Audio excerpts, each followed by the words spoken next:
Welcome to the Growth, Grace, and Prosperity Podcast. Join Stewart Heath for down-to-earth conversations with top professionals, entrepreneurs, and leaders who have a story to tell. Let's get rolling. Hello, everyone. Thanks for joining this episode of the Growth, Grace, and Prosperity Podcast. I am your host, Stewart Heath, CEO and founder of Harvard Grace Capital. We are very blessed today to have Emily Reynolds Bergh join us. She is from the PR industry, which is an industry I've never understood. I'm just a bean counter at heart. I am fascinated to hear her story, and I'm sure you'll be interested to hear it as well. Emily, thank you so much for being here. Thank you for having me, Stewart, and great to meet all of your listeners and to contribute today. Great. Middle name is Grace, by the way. Pardon? My middle name is Grace. Awesome. Well, I also have an 11-year-old named Grace as well. So, but I had my company before we had her. So, anyway, love the name Grace. Emily, when you think back over your career, was there a moment that you consider to be a game changer that put you on the path to where you are now versus where perhaps you thought you were going at that time? So that is a great question. A game changer for me, I think, was when I became a mom and juggling a profession that I was seeking and also a newfound internal profession that I was creating, I guess you could say, as being a mom. And so I was actually just telling my now teenage kids yesterday at dinner about the ethos and the beginning of starting my own business and how they were a big part of it, and dropping my son off at a little daycare and feeling like, gosh, I'm just working so much. And at the time I was a single mom and I was commuting. I was living in San Antonio, Texas, and commuting to Austin for PR work in an agency I was working at. And I just thought, gosh, if I'm going to work this much, I got to make it worth it. And I kind of just want to be able to pick my kids up from school. It was like that basic. And, traditional 9-to-5 businesses, that's not really how they work. They're 5, they're not 3 or 2:30 when you pick your kids up. And so it was, one thought led to the next. And then before I knew it, I was able to pick my kids up, which is still something I do. I block out my schedules from 3 to 4 traditionally. I love it.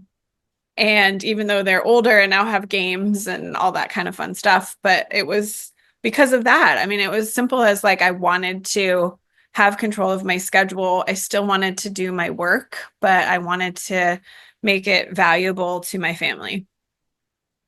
I love that. I'm a CPA.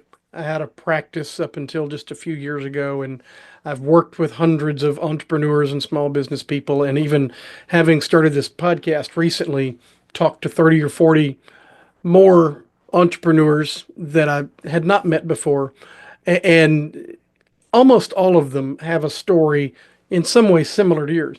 Their business comes out of some need. Maybe they lost a job, so they had to do something, or they had this passion to order their life in a certain way. And I love that. So that's very, and a lot of people just don't understand what you just said.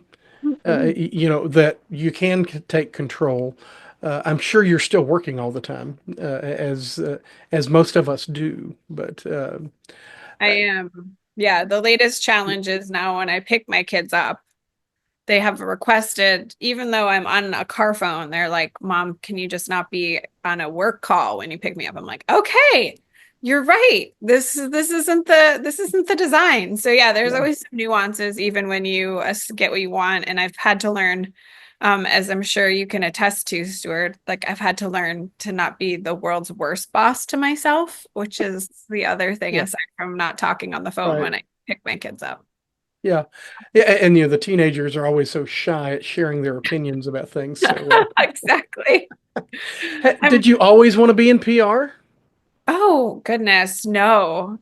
Well, my first career aspiration was to be a roller skating waitress with my Okay. best friend. And she and I just thought that would be the cat's meow. And we were in kindergarten and we'd roller skate around Is, and is yeah, that still part of the plan? I mean, you never know. You never know.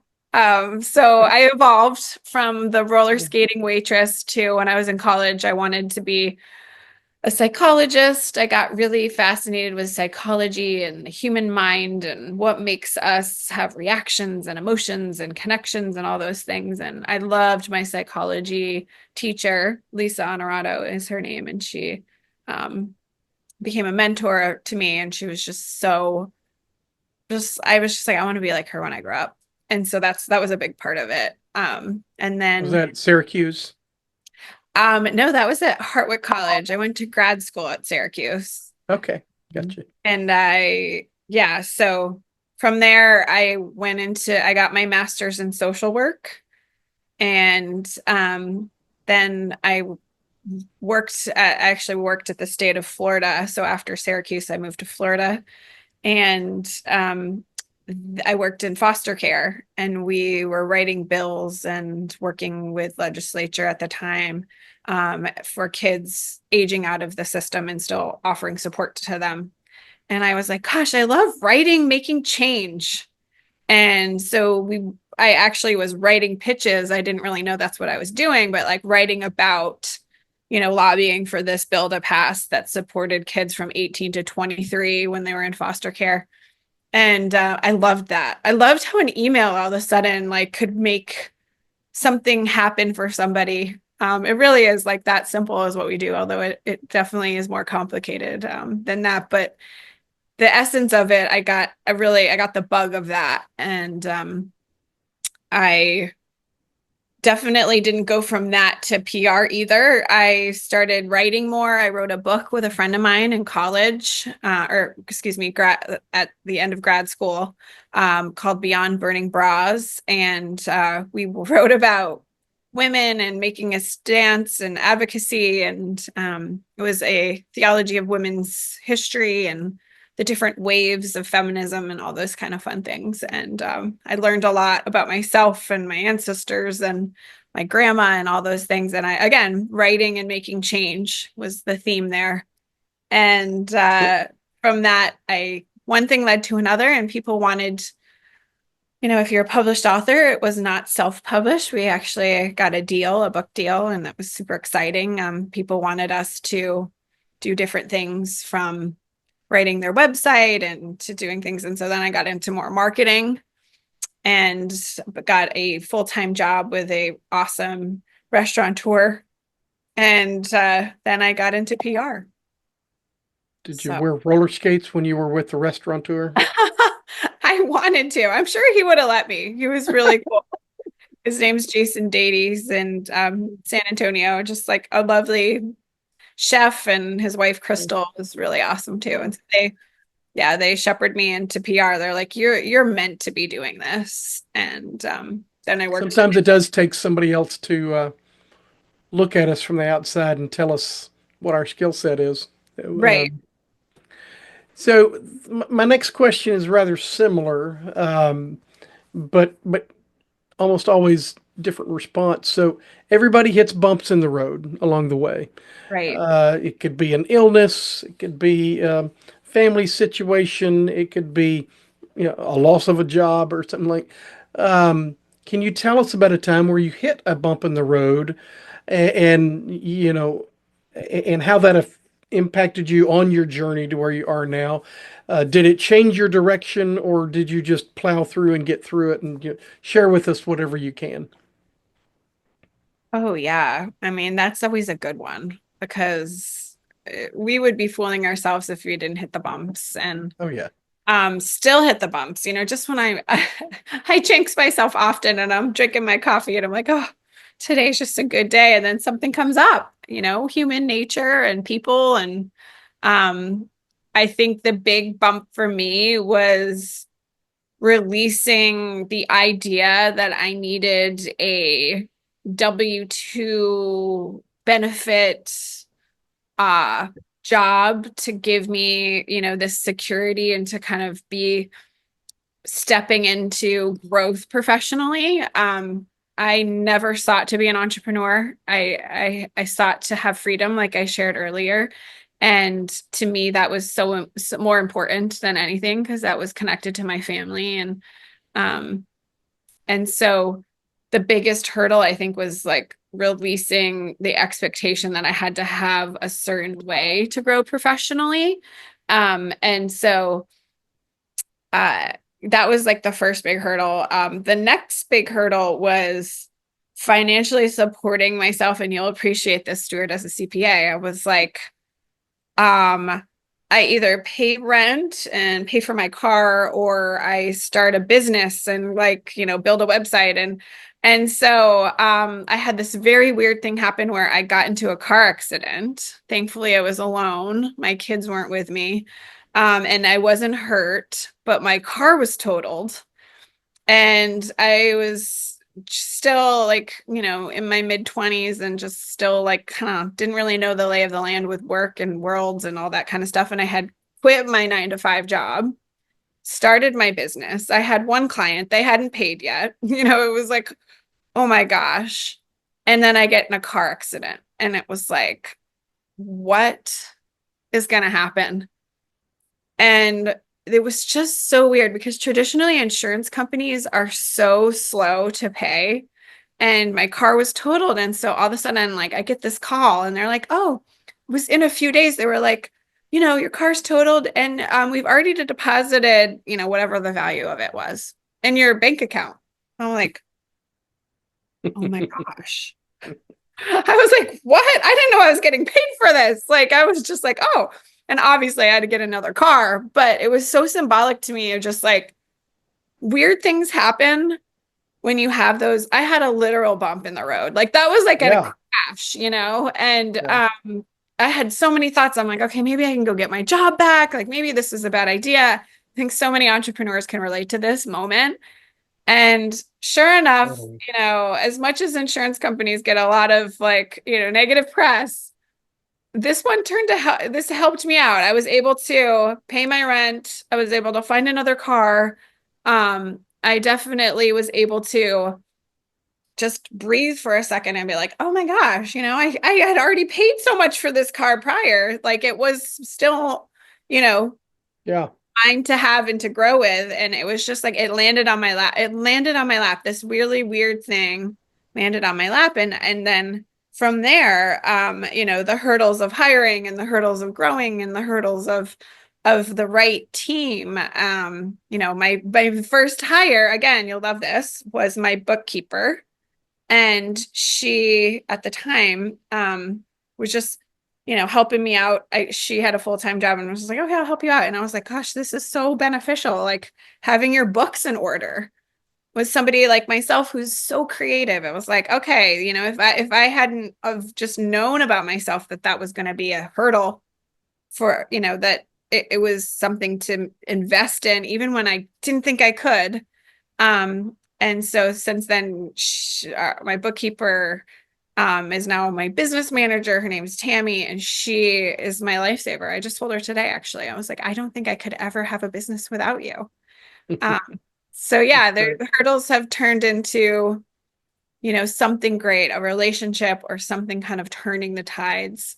I truly believe that. I don't think there's any hurdle I can say I've had that hasn't had some sort of beautiful impact at the end of it. That's great. So you've just described yourself as a creative. Yes. And I've got a bit of a creative side myself, which is really weird being a CPA. And people don't really want creative books. And I didn't. And I've been creative in businesses that I've started, and this, that, and the other. The struggle I've had, and I think many entrepreneurs have, is they get into it because they love the work. You like the creative side, but so many times, how have you managed to keep doing the parts that you like and that you love while also dealing with the hassles, if you would, of running an organization? Team, you know, the team, I've always invested in people like that are better than me. So often a client or potential client will be like, "Oh, I'm gonna have you, right? You're gonna be part of everything." I'm like, "Oh, I'm just like the idea lady at this point." Like I'm like, I'll have some good ideas, but the people that are executing and keeping things together have been strategic hires. We've had people that have worked with us since the beginning.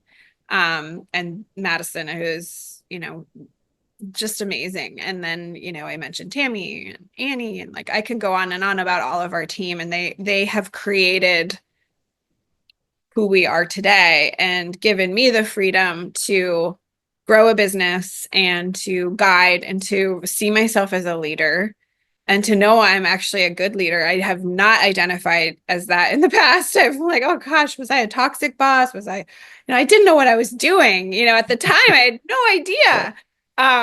And so I was just driving blindly.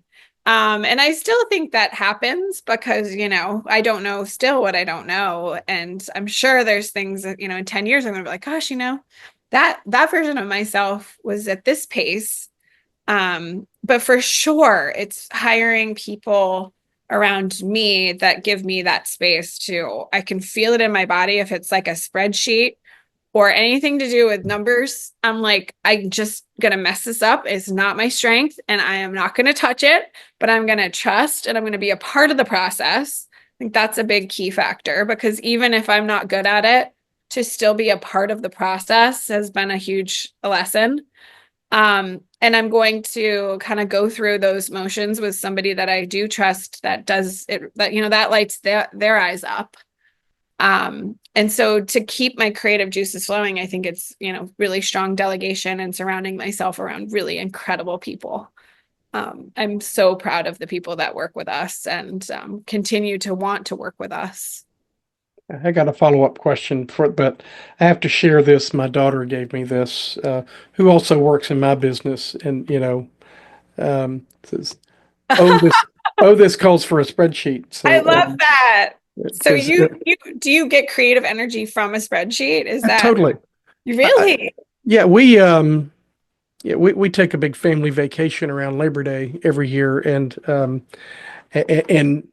done it for a while, and only recently have I realized that all of my children make fun of me because I put together a great big G sheet and share it with everybody with all these links to where we're going and restaurants and all this kind of stuff because that's the way I think. I put it in a spreadsheet, but and they all get tickled because it's a spreadsheet rather than just, I guess I should have texted it all to them, but or whatever. But anyway, so Oh that my was gosh. my present for Christmas.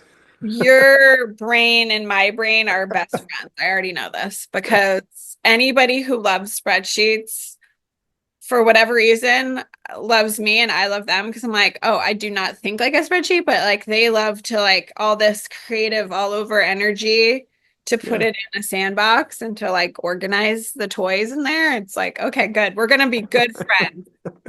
We're gonna have a So, good friendship. from what you were just talking about, how did you learn how to do all that? I mean, what you just described was like a business management class 101, and delegation. I mean, it sounds like the best, any of my clients ever was. I mean, was it a struggle? Did you just come to this after so many years of frustration, or was it natural to you? It's a struggle. I mean, the business side of owning a business is my least favorite part. Negotiating a contract, like the spreadsheets, making sure you're managing properly and following protocol and HR and like all these things that now we have very much buttoned up at RPR. But I respect people that do it well and have worked with us, like I was mentioning earlier. And I feel like what I've learned working with so many businesses now, I've been doing this since my oldest daughter was born. So she's 16 now. So I've been doing this work for this long, the evolution of it. But I've owned RPR we're going to have, this is our 10-year mark. So since 2015. But I've been doing this work for the 16 years. And so what I've realized is that the visionary is the one that, and some people have both. Some people are like and you might be one of these people, Stewart. Like you can do the No, spreadsheet, you can be I hate creative, those people. and you can be the visionary.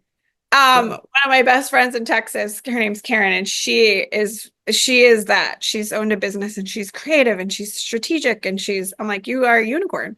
But I have only met a few of those people in my lifetime. And I am totally the first one to admit the visionary part of owning the business, which I've now since learned is a key to success, is my thing. Like that's my jam. I'm like, okay, let's come up with this idea. And like, like last year, my word of the year was company culture. And so I was like, let's explore this. Like, it's such a buzzword. It's such a corporate buzzword, but what does it really mean?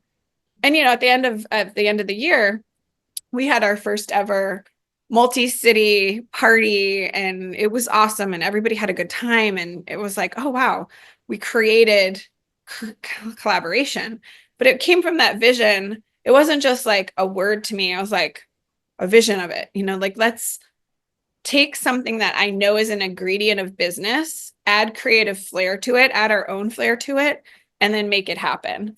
And so I think that's how I've learned. I've learned to utilize my strengths and to know when it's not a strength and be okay with that and be humble about it. And then learning, constantly learning from people that are clients. I mean, our clients are all business owners or managers or marketing directors. So those are the people that we work with directly. Yeah. Yeah. Well, that's kind of fascinating. I'm sure we could go on for hours with that. Yeah. I mean, you've been on the journey that all of my clients and our other podcasts have been on, and there's a few that just sort of come to management naturally, but most of us learn the same way a child learns to walk. It's by falling down a lot, but certainly that's been my case when it comes to managing people. I'm going to shift gears a little bit. So, part of the prosperity part of our podcast is we like to ask our successful guests what they do with their personal finances. We're not asking for numbers or account numbers or specific stocks. Just tell us how you invest, as in asset classes. What do you invest in? Are you a crypto genius, or are you all in on Beanie Babies, thinking they're going to come back someday? And just tell us what you do with all your money. So. I love that question. I am a huge believer. I learned this again, a fall and then got up. I learned this lesson from another CPA, an investment banker slash CPA. He taught me, his name's William. He lives in San Antonio, Texas, and he taught me invest in people. And I invest in my kids and I invest in RPR's people. So we'll make extra money and then we hire somebody new and we'll make, and it's like, I wish I had a, crypto gene. I definitely don't. As far as, value proposition,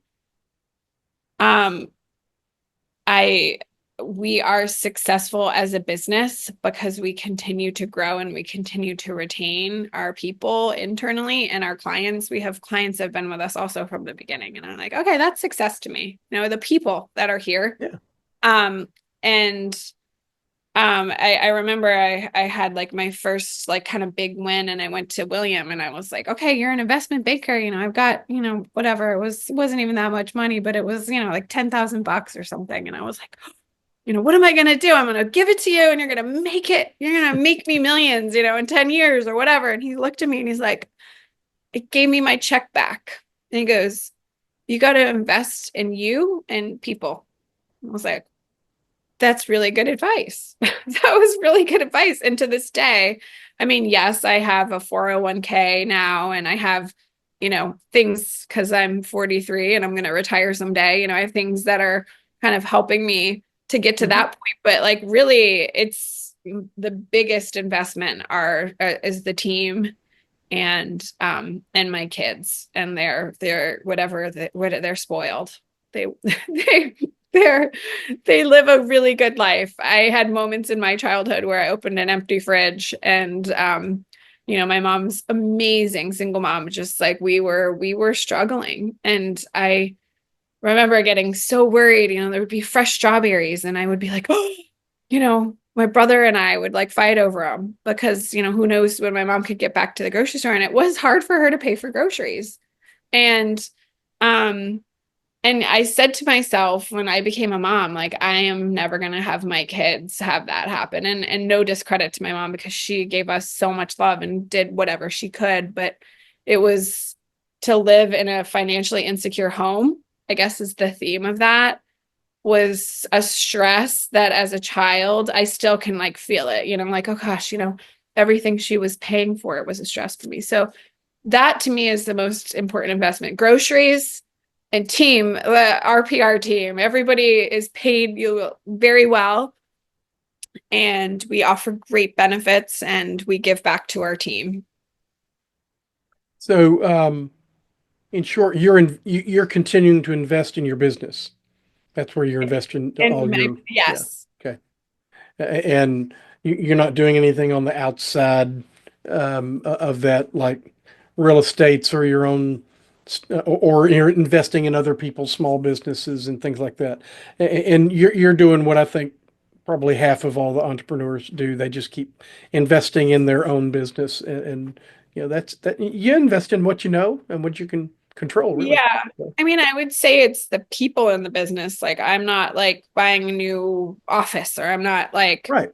getting Yeah. a fancier, desk or whatever. Like, But you're expecting those people to generate a return by delivering for new clients and stuff like that. So yeah, I want them to be first and foremost happy with their work environment and their mhm. place. And then obviously, I want us to provide the like best service possible for sure.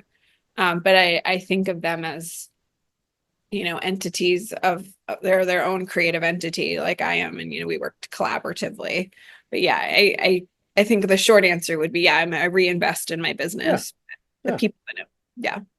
got it. Okay, last question, Emily. If you were a mentor to somebody, or if somebody just wanted to follow in your footsteps, what one piece of advice would you give them? Ooh, hire an accountant and a really good lawyer for contracts, and learn how to write very well. Mm, Almost lost art of writing. So I feel like no matter what business you're in, especially PR, being a creative writer. Now, if you were to ask me, am I like, strategic? And I'm not, I'm still to this day, we have editors on our team. They help me, finesse and make sure my commas are in place. But writing to me is heart and soul and passion and creative, like where you get an email and you're like, oh, I want to read that. And you don't even know why you want to read it, but it's like authentic, especially now with AI writing so much for us. Um, to really, learn how to be a great writer. And I say that to our younger staff. I'm always like, hey, listen, you're going to get new tasks, but like at the end of the day, like your best gift to yourself and to us is your writing. So, if you wanted to go into PR, that would be my advice. If you wanted to go into business, it would be a really good lawyer for your contracts and a really good CPA to make sure that you're not doing anything with your tax, whatever your taxes are going to be. I don't even know. But if it's not your forte, then make sure you have right. somebody who can help you, because it could really sink both, not solid contracts and not solid, books can really sink a business, even if you're the most creative person in the room, or, have the best business model.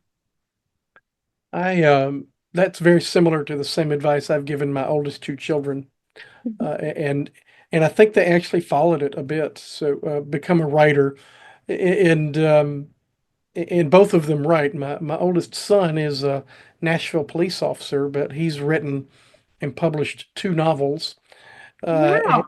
And my oldest daughter, she's actually my oldest. She's a professional writer, editor, and a playwright, and has had a few plays produced and stuff like that. But mainly, yeah. But she makes a living by editing and writing for other people. And and my advice at the time is when they're junior highs is, well, become a writer, and you can work wherever in the world you want to be.